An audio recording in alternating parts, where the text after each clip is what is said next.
yang bisa kita buang ke tanah, ditutup dengan tanah, maka itu akan menjadi kompos, menjadi pupuk, dan itu bisa dimanfaatkan.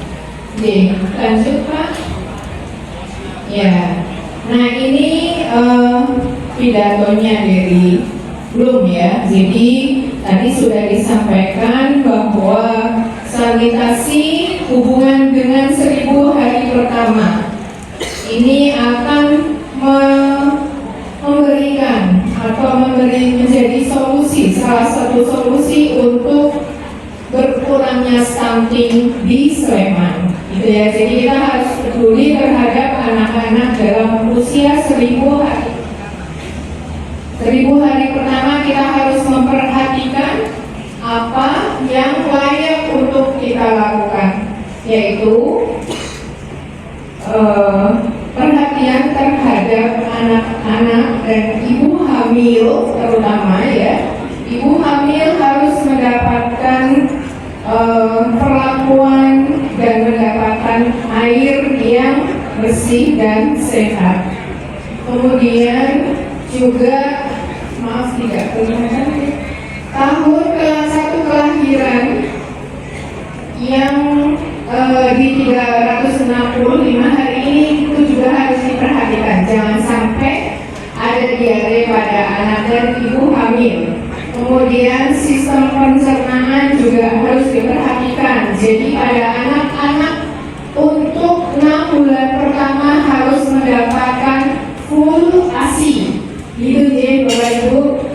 Bapaknya harus mendorong ibunya untuk bisa memberikan ASI secara penuh supaya anak-anaknya menjadi sehat. Kemudian gizi akan terserap dengan baik dengan bertahap memberikan makanan tambahan pada usia setelah 6 bulan. Dilatih, diuji cobakan supaya tidak menjadi anak-anak yang stunting. J, lanjut. Ini alur penyebab dari stunting Bapak Ibu. Jadi karena kemiskinan, maka penyediaan air minum dan sanitasi menjadi kurang layak atau tidak layak. Dan kalau misalnya kita tidak punya jamban, terus kotoran hewan juga ada di sana, pengelolaan septic tank kurang bagus, itu akan menyebabkan kontaminasi oleh kotoran pada tangan, pada tanah, pada air dan makanan yang akan kita makan. Itu dia kontaminasinya lewat apa Bapak Ibu? Biasanya hewanya kecil, kalau terbang di telinga tuh bikin risih gitu. Alat, iya. Alat nanti ada dokter gak ya? Tanya Pak Diek. Kemudian kalau terkontaminasi akhirnya akan terjadi kasus seperti diare, infeksi usus, bisa juga kecacingan. Gitu ya Bapak Ibu. Nah, dari hal tersebut didorong oleh sumber ketersediaan air bersih yang kurang bagus, maka sumber air bersih ini akan menjadi air yang tergenang dan akses air bersih juga menjadi sulit karena belum semua tersaluri atau belum terairi oleh PDAM ya Bapak Ibu, betul? Sudah semua dapat dari PDAM? Belum ya. Nah ini maka air sumur yang kita punya sendiri itu juga harus dijaga kebersihannya.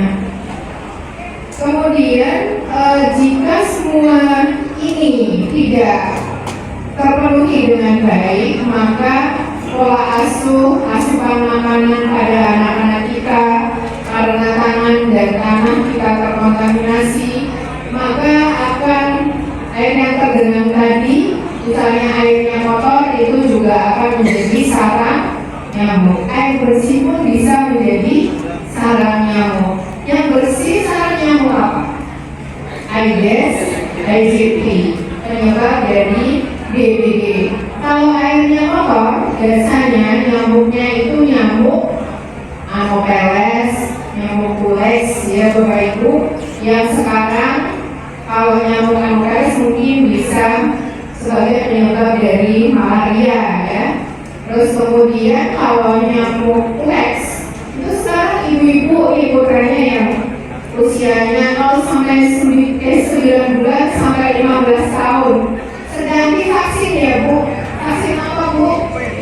JE. Oh, senang ya ibu-ibu di Sleman ini pintar-pintar. Bapaknya senang dong punya istri pintar-pintar kayak gini.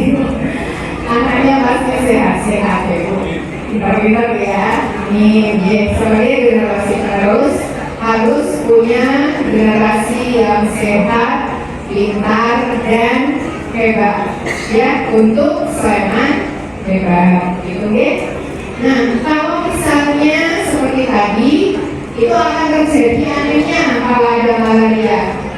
Nah, kalau anemia pada remaja-remaja putri kita itu nanti kalau misalnya menikah akan menyebabkan kehamilan yang tidak baik atau kurang sehat sehingga lahirlah bayi yang stunting. Itu ya, itu rentetannya. Lanjut.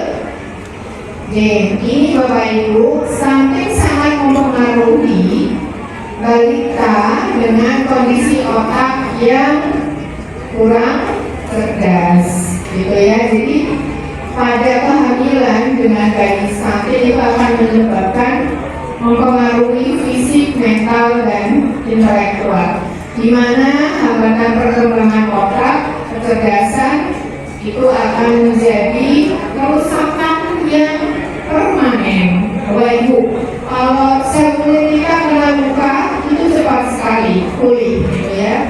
Paling seminggu itu sudah kembali seperti semula.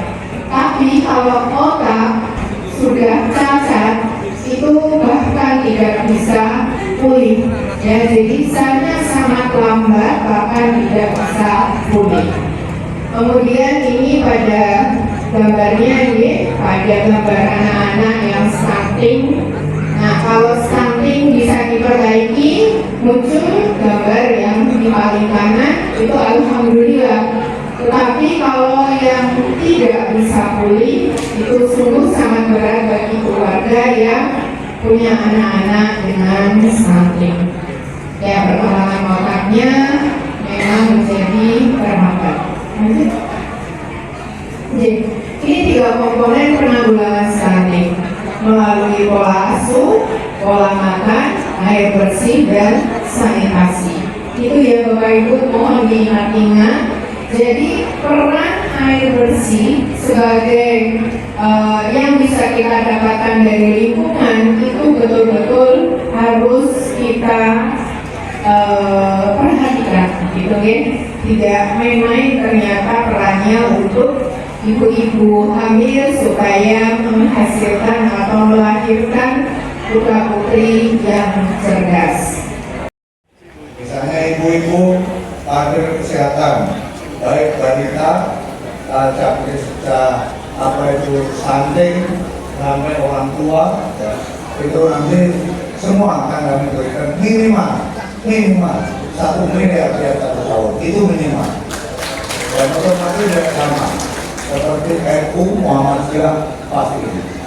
Ini memang saya orang anggaran yang besar itu harus ada, tapi kami lihat belum maksimal sekarang ini, maka nanti akan ada maksimal.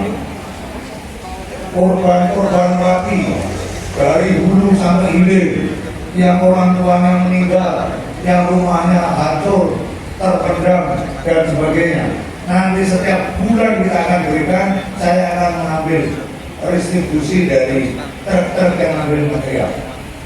Ya, 1 truk 30.000, tidak ada masalah, tapi berapa ribu satu hari, berapa juta per hari, cukup untuk kami mengaku saudara-saudara kita yang ada di Cangkringan dan Sekolah.